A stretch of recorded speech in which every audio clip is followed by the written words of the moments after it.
Good morning, everybody. Today we are going to study mail merge in Word 2010. Suppose it is your birthday and you want to invite your friends, but you don't have time. You cannot create a separate letter for every one or each one. So there is a option in Word 2010. You can create a single letter for each one of your friend. हर एक friend को आप एक single letter भेज सकते हो by using mail merge in Word 2010. Okay, so first is what is mail merge.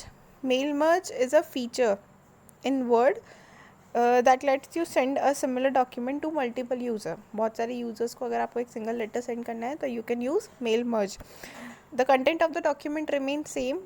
जो content होगा वो सेम रहेगा एक्सेप्ट द रेसिपेंट एड्रेस. जो रेसिपेंट एड्रेस होगा वो चेंज रहेगा क्योंकि जो रिसीवर होगा उसका सबका रेसिपेंट एड्रेस अलग अलग होगा ऑब्वियसली. तो you have to just first to create a recipient address list and then you have to write a content single time and you can send your message each and every one in just one click. Next is advantages of mail merge. So there are many advantages. First, letter can be sent to people who meet specific criteria. Like जिनको भी आप letter send करना चाहते हो उन सबका मतलब information जो रिसीव सेंड करना है आपको वो कॉमन होना चाहिए. ठीक है. Next is standard letter can be saved and reused. आप जो लेटर आप सेंड करो उसको आप सेव कर सकते हो एंड देन वापस रीयूज़ कर सकते हो. The list of address can be reuse.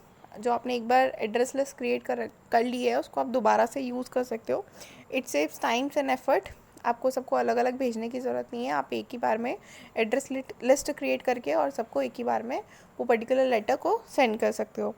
Once the merge has been set up thousand of letter can be produce very quickly. ऐसा नहीं है कि 10 और 20 आप रेसिपेंट को अपना लेटर सेंड कर सकते हो. आप थाउजेंड्स ऑफ रेसिपेंट को आप अपना पर्टिकुलर लेटर एक बार में सेंड कर सकते हो. Next is using mail merge. You already know that mail merge feature is used to send the same letter to large number of people at the same time. So mail merge means merging two files. आप क्या कर रहे हो actual में दो files को merge कर रहे हो which is known as mail merge. It also involves combining two documents. So the two documents are first is main document and second is data source.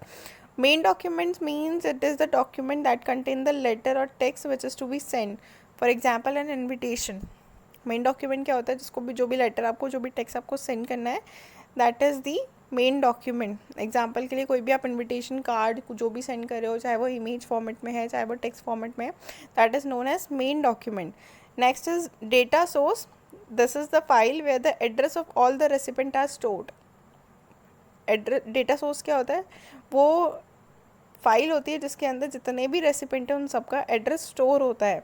So mail merge क्या होता है दो documents को आपस में मर्ज करता है. फर्स्ट इज जो भी आपका इनविटेशन है या फिर जो भी आपका इन्फॉर्मेशन है जो आपको सेंड करना है जो कंटेंट है आपका.